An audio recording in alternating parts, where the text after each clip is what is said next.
सबको जय यीशु की। प्रभु यीशु क्रिस्त में प्यारे भाइयों बहनों, नवजीवन का संदेश इस शीर्षक के अंतर्गत प्रतिदिन का ईश्वर का जीवंत वचनों को सुनने के लिए, समझने के लिए, ग्रहण करने के लिए और उन वचनों के अनुसार जीवन बिताने की शक्ति, सामर्थ्य, कृपा, अनुग्रह मांगते हुए एक सुंदर आदर्श क्रिस्तीय जीवन बिताने की विशेष कृपा मांगने के लिए मैं आप सभी लोगों का हार्दिक स्वागत करता हूं। आज जून की 14 तारीख है, शनिवार का दिन है। आज के दिन में हम सबों के लिए मनन चिंतन करने के लिए विषय दिया है संत मती के द्वारा रचित सुसमाचार अध्याय 5 पद संख्या 33 से 37 का प्रसंग है। इस प्रसंग में प्रभु मुख्य रूप से एक बात को लेकर हम सबों को समझाना चाहता है। प्रभु चाहता है कि हम सत्य पर अटल रहें, दृढ़ रहें और मजबूत रहें। किसी भी प्रकार से हम लोग डवाडोल ना हो जाएं, कभी इधर कभी उधर ना जाएं। इसलिए प्रभु का वचन क्या कहता है? हाँ के लिए हाँ और ना के लिए ना, ये बोलने की हिम्मत और साहस हम सबों के अंदर हो।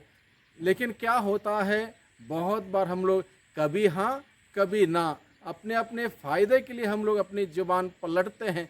इसलिए प्रभु आज के वचनों के द्वारा हम सबों को उसके सत्य पर बने रहने के लिए, सत्य के मार्ग पर चलने के लिए, सत्य की गवाही बनने के लिए हम सबों को बुलाते हैं और सिखाते हैं। प्रभु का वचन कहता है, तुम लोगों ने यह भी सुना है कि पूर्वजों से कहा गया है।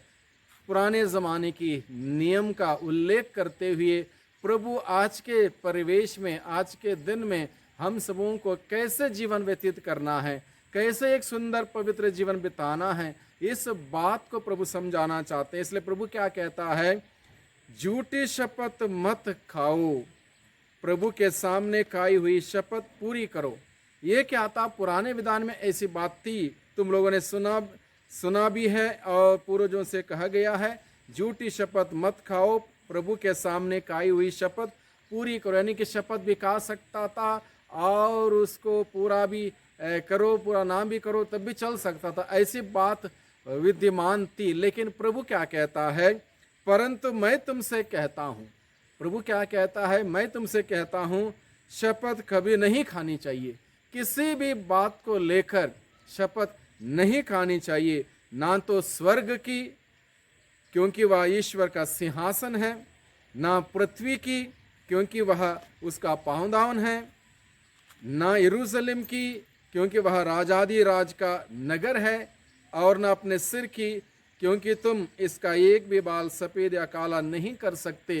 यानी कि प्रभु का कहने का तात्पर्य यह है, किसी बात को लेकर हम शपथ ना खाएं, ना स्वर्ग को लेकर, ना पृथ्वी को लेकर, ना अपने सिर को लेकर, ना यरूशलेम को लेकर, ना किसी जगह को लेकर हम शपथ ना खाएं। अक्सर हम लोग क्या करते हैं, झूठ को छिपाने के लिए शपथ खाते हैं ताकि अगला व्यक्ति सच मान जाए। खुदा कसम हम बोलते हैं। ये कसम क्यों खाते हैं? जहां झूठ को छिपाने पड़ता है उस वक्त हम लोग कसम खाते हैं। इसलिए प्रभु क्या कहता है? किसी भी बात को लेकर कसम ना खाएं, किसी भी बात को लेकर हम लोग शपथ ना लें, क्योंकि ये गलत है। क्योंकि जो सच है, सच को खड़े हो जाएं, सच को बोलें, सच का प्रचार करें, सत्य के मार्ग पर चलें। जो झूठ है उसको हमारे जीवन से दूर ही रखें और वहाँ पर किसी प्रकार की समझौता करने की बात नहीं रहेगी। हाँ के लिए हाँ और ना के लिए ना कहने की हिम्मत और साहस हम सबों के अंदर हमेशा हो। यही बात प्रभु हमें सिखाता है। कभी हाँ और कभी ना, इसका अर्थ क्या है?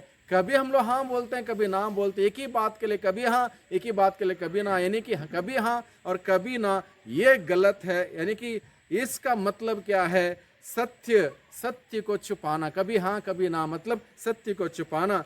हम समझौता करने लगते हैं। कभी हाँ कभी ना में हम क्या करते हैं? समझौता करने लगते हैं, कॉम्प्रोमाइज़ करने लगते हैं। कॉम्प्रोमाइज़ करना बहुत ही गलत है, समझौता नहीं करना। सत्य जो है उसको खड़े हो जाएं, सत्य के लिए खड़े हो जाएं, सत्य को बोलें। हम कभी हाँ और कभी ना करेंगे तो हम मतलबी साबित होंगे। अपने अपने मतलब को देखकर कभी हाँ हो जाएगा, कभी ना हो जाएगा। प्रभु का वचन कहता है ये गलत है। हम मतलबी ना हो, हम स्वार्थ भी ना बने। कभी स्वार्थ के लिए, अपने स्वार्थ के लिए हम झूठ बोलते हैं और कसम खाते हैं, शपथ खाते हैं। इसलिए प्रभु कहता है हम स्वार्थ भी ना बने, ये भी बुराई की ओर हमें ले चलता है। इसलिए प्रभु आज के सुसमाचार के द्वारा हमें सिखाता है हाँ के लिए हाँ, ना के लिए ना। इतना ही, इससे ज़्यादा जो भी आता है वो बुराई से आता है। इसलिए प्रभु हम सबों को सिखाता है हम हाँ के लिए हाँ, ना के लिए ना बोलें। आज के समाज में लोग अपने अपने फ़ायदे के लिए कभी हाँ कभी ना में जीते हैं, कभी हाँ और कभी ना में जीते हैं। हम लोग प्रभु के चुने हुए लोग हैं, ऐसी ज़िंदगी हम ना जिएं। प्रभु सत्य है, प्रभु के सत्य के मार्ग पर खड़े रहें, सत्य के मार्ग पर चलें, सत्य का प्रचार प्रसार करें, सत्य की गवाही बने। प्रभु कहते हैं कि हम सच्चाई के लिए बुलंद इरादों से खड़े रहें, सच्चाई के लिए बुलंद इरादों से खड़े रहें। और सच्चाई के लिए खड़े होना इतना आसान नहीं है, चुनौती बड़ा है, खतरा है कहीं बार, कोई बात नहीं। सत्य पराजित नहीं होता, सत्य नहीं डूबता, सत्य हमेशा जीतता है। सत्य हमें इंसान को आज़ाद कर देता है। इसलिए सत्य के लिए खड़े हो जाएं। किसी बात से डरने तथा घबराने की ज़रूरत नहीं है। किसी से और किसी बात से डरने और घबराने की ज़रूरत नहीं है। अगर डरना हो तो बुराई से डरना, पाप से डरना, मृत्यु से डरना, अंधकार से डरना, यानी कि उस अनंत आग के उस अंधकार से डरना। इसलिए अगर इस प्रकार से अगर हम डरेंगे, खुदा से डरेंगे, ईश्वर से डरेंगे, निश्चित रूप से सत्य के लिए हम खड़े हो जाएंगे। अन्यथा हमें किसी के धमकाने से, किसी की फटकारने से हमें डरने की ज़रूरत नहीं। बुलंद इरादों से सत्य के लिए खड़े हो जाएं। हमारी बात हमेशा हाँ के लिए हाँ में हो और ना के लिए ना में हो। कभी हाँ कभी ना हो, बल्कि हाँ के लिए जहाँ हाँ है हाँ हो, कभी ना है तो ना हो। जो सत्य है सत्य हो, जो झूठा है झूठ के लिए हम बुलंद इरादों से बोले ये झूठ है, इसका मैं साथ नहीं दे सकता। इसलिए प्रभु का वचन कहता है इससे ज़्यादा जो कुछ भी आता है वो बुराई से आता है और हम सबों को बुराई की ओर धकेल देता है। इसलिए प्रभु आज के दिन में भाइयों बहनों हम सबों को बुलाता है कि हम किसी प्रकार की शपथ ना खाएं, कसम ना खाएं। जो सत्य है उसको अपनाएं, उसी में चलें, उसी में रहें और सत्य की गवाही बन के जिएं। प्रभु की आशीष बरकत हम सबों पर हमेशा बनी रहे। प्रभु की आशीष हम सबों को मिले। सबको धन्यवाद, सबको जय यीशु की।